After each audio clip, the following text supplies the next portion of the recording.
Alors pour le Bulgari, les priorités industrielles sont avant tout liées à la flexibilité. On n'exprime pas forcément des volumes de centaines de milliers, et donc par rapport à ça, en réduisant nos temps de cycle, d'un premier point de vue, on colle beaucoup plus au marché.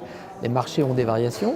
Et deuxièmement, on réduit notre niveau de stock, de composants, de produits en assemblage et de produits finis, ce qui bien sûr financièrement est également vertueux. Pour une marque horlogère, rationaliser les composants, c'est intéressant si les volumes de chaque série sont très importants.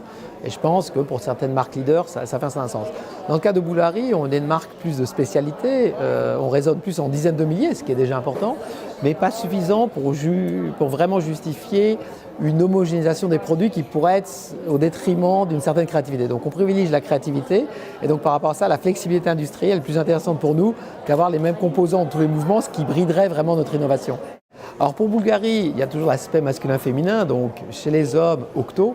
Le succès d'Octo, au-delà de la considération des grands prix gagnés, donc Grand Prix d'horlogerie, a été commercialement une aventure extraordinaire qui continue d'ailleurs en 2018.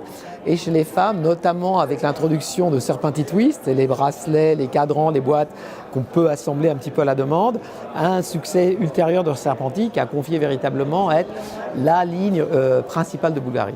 Alors pour Bulgari 2018, ça va être de nouveau bien sûr une histoire d'Octo, une histoire de Serpenti, mais aussi une histoire de Lucia. Lucia est une série récente, une collection qu'on a présentée en 2014 et qui cette année, avec l'arrivée de la nouvelle collection Tubogas, la collection Squelette, va être amenée à avoir un développement que je pense va être le plus élevé de toutes nos lignes et se rapprocher de Serpenti, sachant qu'on veut vraiment deux lignes féminines principales.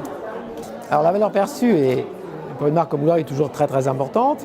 D'un autre côté, il faut que la valeur réelle de l'objet qui est liée à son artisanat, qui est liée à sa bienfaçon, à sa qualité et aussi à son intemporalité soit aussi objectivement très forte. Donc on est toujours bien sûr entre une certaine valeur perçue mais aussi une valeur réelle, objective, qui est quelque part pour des achats de 10 000 francs suisses et plus va être quand même très importante.